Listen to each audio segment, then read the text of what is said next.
Bison's first offensive possession. Kunzweiler comes down near sideline. Lobs to the right block for Hardy. Has Clegg on her hip. Throws back to Joshkin. Right wing, drives baseline, met by a double wraparound pass and an extra for Zemaitis. Left wing, three, rattles around and in. Iron certainly kind for Reese Zemaitis. And in the blink of an eye, it's a 3-point game. 28-25. Bucknell now 4 of 11 from 3. Nogas, hard left lane drive. It's batted away by Joshkin. A massive rejection. Not to mention, as it's blocked, Nogas saves it but out of bounds, and it's Bucknell basketball. Bucknell can tie or recapture its once lead. Last led with 8:37 to go in the first quarter. Hardy picks up her dribble at the right elbow, hands it off to Kunzweiler. Lanes part for her, but she picks up her dribble. Throw back to Ashton, pumps the brakes, pull-up jumper, and she ties the ball game. Desiree Ashton nods the score up at 45 apiece off the right elbow jumper. 23-17 AU. Bucknell ball. Zemaitis wide open right corner, three, and it circles in. Just the response you need from a player who made over 60 threes a year ago as a freshman. Back here on the Bison Sports Network, powered by Learfield on 90.5 WVBU Lewisburg. Jack Ridenour here with you, now joined by the head coach for Bucknell women's basketball, Trevor Woodruff. Coach, first off, want to get into the recent win against Colgate, a 3-point victory against the Raiders. What were some of your takeaways from that victory? Well, I thought we showed some perseverance, through what's kind of become consistently inconsistent offense, where we struggle to score. We figured out a way. Found a way at the end of the game to make all the plays. I thought the last minute of the game, maybe minute and a half, was a perfect minute. Everybody did their job, and that's really what we preached to the team was, everybody's job is important. And in this sequence of plays, from the offense to the defense, right down to the finish, everybody did their job right. And when you do that, more times than not, you're going to come out successful. So really happy with that part of it. Haven't spent too much time other than that thinking about it because we've got a huge task ahead of us tonight. We'll get into the one tonight against Army, but I want to go back to the point you mentioned about the late game scenarios and especially taking care of the basketball late in that situation. How pleased were you with the low turnover numbers, but also taking care of the ball in very important moments? Yeah, like you said, it comes down, generally speaking, most games are going to be decided by a couple possessions in either direction, a couple points in either direction. And it's going to be what you do in the key moments. Even though every possession matters, when you come down to the last couple minutes of most of these games, that's what you're going to remember. And that's what's going to determine whether you win or lose. So I was really thrilled, even leading up to, we had the ball prior to the last possession when we got the go-ahead basket.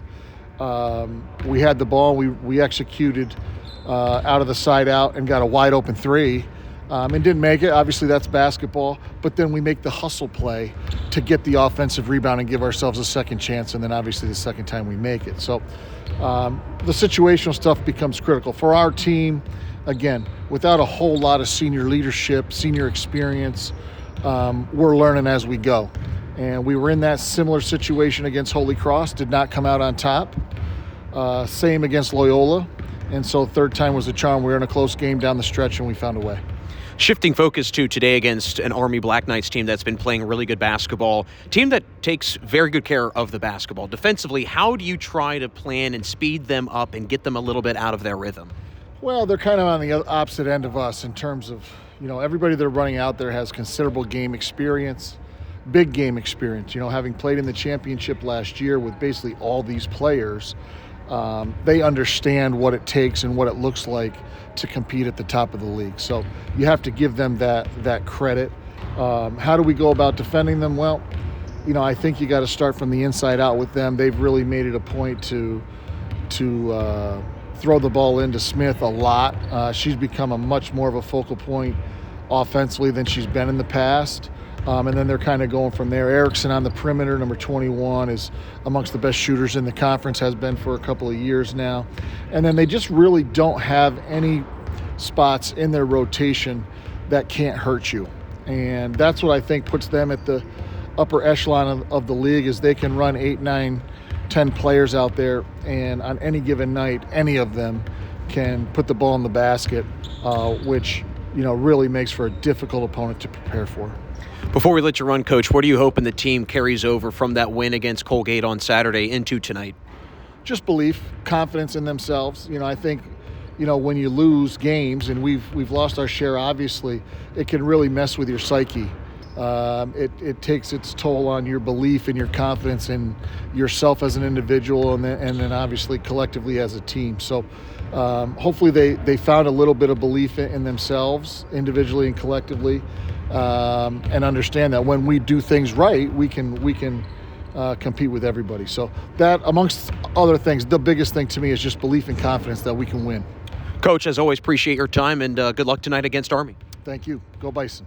It's Coach Trevor Woodruff of the Bucknell Bison. Stick with us. We'll have tip-off and starters next on the Bison Sports Network, powered by Learfield on 90.5 WVBU Lewisburg. Back here on the Bison Sports Network as we're off and running here in the second quarter. Bucknell possession moving left to right here in half one. 21-12, Lafayette leads over Bucknell as Tawana Joshkin tries to circumvent through the defense from the top of the key, and again goes up with the pass right here in half. Radio. Back here on the Bison Sports Network as we're off and running here in the second quarter. Bucknell possession moving left to right here in half one. 21-12, Lafayette leads over Bucknell as Tawana Joshkin tries to circumvent through the defense from the top of the key, and again goes up with the patent right-hand layup on the left side, but instead throws it out of bounds, and it goes back down for Lafayette. Bucknell shoots 29% from the floor in the first quarter, or 31% from the floor in the first quarter, while for Lafayette, a scorching 57% from the floor. And this is a Lafayette team that has been shooting the ball very well this season. Zorinskis tries driving in on the left corners. Instead, she pulls up a jumper and knocks it down to extend the lead into double figures for the first time today. 23-12 Lafayette. What is the 97th meeting all-time between these two teams? A meeting that goes way back to the late 70s. Bucknell possession, minute gone in quarter two. Zemaitis, top of the key, lofts it to Houghton right at the left elbow, gives it back to Zemaitis. She drives in on the left lane, goes up with a shot, but instead gets whistled for the offensive foul as things continue to go from bad to worse for Bucknell. That's Zemaitis' first and the team's first in the second quarter as Hardy checks in to take out Houghton for Bucknell. Bucknell at 6-13 overall. Have won 2 of the last 3. Trying to hand Lafayette a 4th straight loss as Lafayette has not won since last playing Bucknell. That was way back on January 14th, a couple weeks ago. Sofia Valente has checked in for Lafayette. Zorinskis pros through on the left lane, spins away from the defense and fades towards the free throw line and knocks in the jumper. Talia Zorinskis, she has really struggled in terms of scoring single digits in 5 straight games despite being in double digits 10 times this season. But swells the lead further, 25-12 Lafayette, 8:18 to go in the second quarter. Bucknell has not made a field goal since the 3:10 mark in the first frame. Mariah Hardy, left elbow, drives into the right block, and Hardy ends that lengthy scoring drought. Bucknell had been scoreless for over 5 minutes, but Mariah Hardy sticks it through, makes it 25-14. Lafayette still in charge, 7:57 remains in this first half. Scanamilio off a cross screen, goes from right to left along the free throw line, but tries to kick it back out. Ball's deflected, and it caroms over to Adamski near half-court line for the Leopards. 8 to shoot for Lafayette. Zorinskis lines a 3 from straight away, too strong off back iron. Kunzweiler for Bucknell zooms away with the rebound and kicks it ahead to his streaking Joshkin along the right wing. Gives it to a wide-open Hardy. She takes 2 dribbles just inside the free throw line, and Mariah Hardy goes back-to-back with buckets. 25-16. The Bison cut it back into single digits as Bucknell looking to secure what could be a 7th overall win. 25-16 Lafayette. Lafayette possession.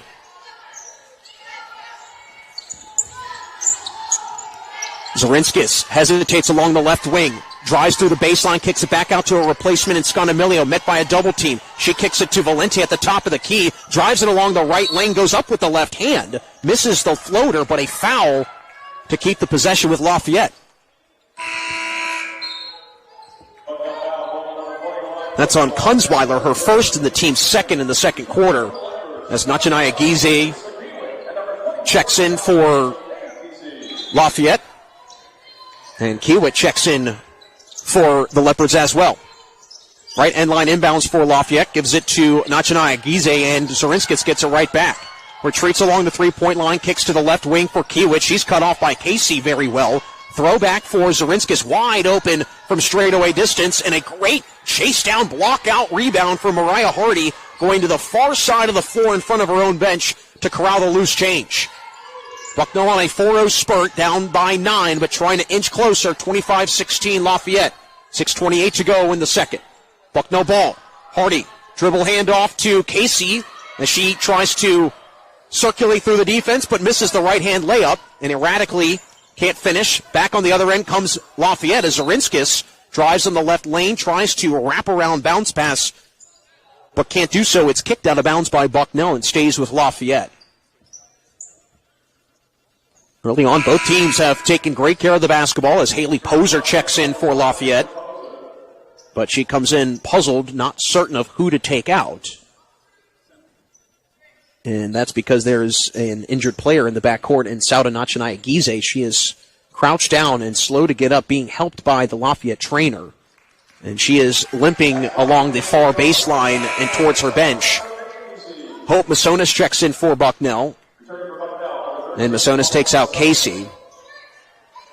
So Nachanaya Gize, a key player for this Lafayette team. Third leading scorer at almost 11 a game. Not to mention the leading three-point shooter, percentage-wise at almost 43%. Being tended to, but stays with Lafayette. Inbound goes to Adamski as she drives in from the right wing and goes around the painted area and scores off the left side glass. Tough take by Haley Adamski. She had 12 points in the first meeting against Bucknell. Stretches that lead back into double digits. 27-16 Lafayette. 5:55 to go until the half. Adamski comes up with a steal, rips it free from Zemaitis on the almost handoff from Hardy to Zemaitis. And Adamski reads it well, drives in on the right lane, and scores off the glass. Transition points to make it 29-16 Lafayette. 5:40 to go in the second quarter. The Bison trying to avoid the winning trend ending here on the road, have won 2 of the last 3. Bucknell ball. Kunzweiler fires a right wing 3, and she snaps the cords.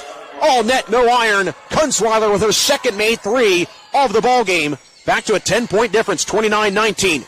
Kiewit probes in the middle part of the painted area. The step-through floater rattles out, and the rebound secured by Bucknell's Kunzweiler. Pace of play picks up Masonis with tons of free real estate. 2 dribbles into the front court, and she pulls the left lane jumper to again pull Bucknell within 8. Timeout, Lafayette will do the same. 29-21. Bucknell waking up despite Lafayette in front with 5:07 to go in the second here on 90.5 WVBU Lewisburg.